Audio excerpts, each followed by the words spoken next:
Good morning, everyone, and welcome to Urban Update. I'm Byron Barnett.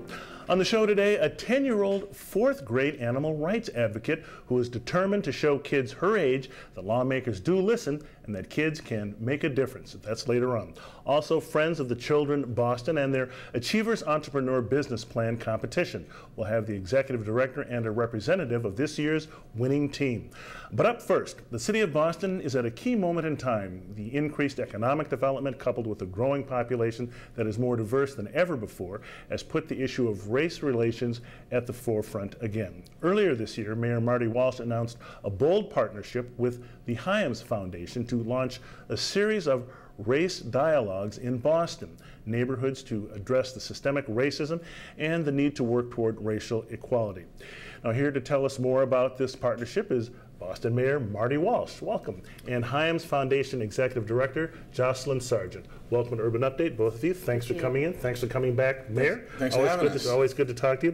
Well, if we can start with you, Mayor, just from your perspective, could you sort of give your just overall opinion on, I guess, the state of, or the current racial landscape in Boston and what this partnership is trying to do to address it? Yeah, I think we have a lot of unfinished business from the 60s and 70s and 80s in our city, whether it was the civil rights movement or busing or a lot of racial tension that we've had over the years. And when I was a candidate for mayor in 2013, the conversation came up an awful lot about race and where are we as a city on race. And what we launched at that point said we'd have conversations on race. And we've begun these conversations in 2014, 15, 16 on having race dialogues and laying down the foundation. And you know, you see incidents like what happened at Fenway Park, with not just the Adam Jones incident with the baseball player, but the family incident that happened the next night. I mean, the deep incidents like that. And you've seen some. It's not Boston, but you've seen some incidents happening around the Commonwealth when it comes to Jews and what's happened in the world. So, in focusing on Boston, we went out. We found a partner in the beginning, Rockefeller Foundation, that helped set this conversation up. And now we're at a very critical junction where we're moving forward with actually race dialogues and training facilitators. And we're fortunate enough to team up with the Hyams Foundation. These conversations will allow us the opportunity to really get to the heart of race and racism in the city. And so, how does this initiative? What exactly is the initiative, and how is it supposed to work? The way it's supposed to work is that we're going to be having dialogues, racial dialogues around the city of Boston, in different neighborhoods, in different churches, in different communities, and start the conversation. Not every conversation is going to be facilitated by somebody. What this is going to do is really start to have people thinking and talking about race in Boston and how it works, rather than try and ignore what happened in Fenway or ignore what happened on the corner store or the corner with people going after each other. We're really diving into race and race relations in the city of Boston. I think that, you know, it's a complicated and difficult conversation to have. Back in 2013, when I was the mayor, a woman asked me at an event how I thought the state of race and racism was in Boston, and my answer was not as bad as it used to be.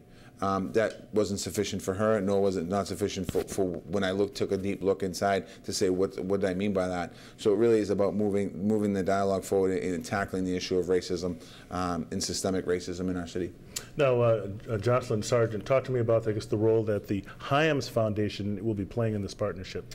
Well, the Hyams Foundation is really excited to partner with the mayor's office. This is an important effort for the foundation. We focus on social, economic, and racial justice. So for us, this is exactly the kind of issue that we want to take on. We will be working with communities across the city to engage them in these important dialogues. We want to make sure that everyone is able to be at the table. We're fortunate to be able to build on a history, as the mayor has outlined, of dialogues, and Bostonians really ready to take on the issue of racial justice. What with these efforts, what would you say is the goal here? I think the goal is to help move our conversations to action. We really want to make sure that all of the information and ideas that communities are bringing to the table of how to address inequity in the city are really brought to bear. And so the goal is really to pull that information together and to help for decision makers to make decisions about how to best serve the community. Mayor, with all these efforts, what's your vision for regarding diversity in Boston? Your vision, your goal, or? It's really not my vision or goal. I think what happens is going to happen here. People ask me that all the time. Well, what do you want to see happen? I really don't want to. I don't know what I want to see happen. I think I want a society that's more tolerant of each other and works closely together. When we see what's happening in Washington D.C. and when the immigrant ban came down, at first I'm going to switch for a minute. Boston rose up. And when I made my statements, most people in Boston said, yeah, we agree with you as far as being a community, a welcoming, open, inviting community. And we just need to make sure that message is in every neighborhood in the city of Boston, and we need to continue to move forward. You know, the incidences, you and I were talking off air, every time something happens in Boston, it hits the front page of the paper and it's a racist act. When it happens in another part of the country, it just seems to be an incident. When LeBron James, when his house was graffitied in L.A., it was an incident in L.A. If that happened here in Boston, it would be a racist act. And I think that we'd be talking about it for at least a week. Yeah. And I think it's important that you know, there's an underlying issue there. I mean, it's not just simply the act, but what's the feeling? And there still is a feeling out there in some parts of the country about Boston and about being a racist city. And most people watching TV today might say, we're not a racist city. And you know, I'm not going to argue or disagree, but what I'm going to say is, we'll take a good, deeper look. And that's what these dialogues are about. These are taking the next step down, taking a deeper look and seeing where we are as a city. I mean, yeah, Boston has changed. South Boston's completely different. Roxbury is completely different. All over the city of people living together, and it's very different than it was. Those stories back in the 70s, though, really stuck outside of New England. They still did, yes, they did. To the point where... I mean, you think about, you know, I watched Denzel Washington, one of my favorite actors, tweeted something out in 2014, I think it was, about had a bad experience in Boston in the 80s, and that's still in his head. Michael Che, the comedian, had a bad experience in Boston. That's still, he's talking about it. So these incidents, we have to try and deal with the underlying issues ourselves. Now, Jocelyn, are you targeting certain groups at all, or? Well, we're really interested in making sure that this is a community-wide engagement, that we really are engaging communities across the city to have a conversation for collective approach to a common problem. And so I think that we have always focused on those most marginalized. So we look at the communities that are less vocal, that have less voice, and then we really try to amplify that voice. So that's immigrants, communities of color, low-income people, more broadly speaking. But it's largely the people who don't typically come to the table. That's who we're looking to target. Okay. I mean, some white people are angry too. I mean, yes, think about busing. I know a couple people that had their families moved out of Boston because of busing, and they're angry about that. And I think that these are the folks that we want to have conversations about. That you know, it wasn't busing was based on race and integration of our school system. So it's like getting people to the table. Mayor, you previously said that this is the right conversation to have at the right time in the right city of America. What, I guess, why do you think that is? And, you know, why Boston? Why right now? I think in Boston's important. I think we're the right size city to be able to have these dialogues and having meaningful impacts throughout the entire city of Boston. And I think right now with the uncertainty in the country, and even prior to this administration in Washington, I think it was the right time after the heels of Ferguson in New York and Baltimore and things that happened around the country. I think it's important for us to have these dialogues. These dialogues are not about policing, by the way. These dialogues are about having conversations on race and racism. Policing might come up, employment might come up, but it's really about having deeper dialogues. And I feel that right now in 2017, we probably should have these dialogues a long time ago, but I think now is a good time to have these dialogues as we move forward into the future. Jocelyn, I understand your partnership with the mayor. You're going to be hosting some dialogues regarding diversity and racism, and how are you going to ensure that people hear how you truly feel without, I guess, becoming, you know, with anger and very confrontational? Yeah, I mean, I think that that's an important aspect to think about.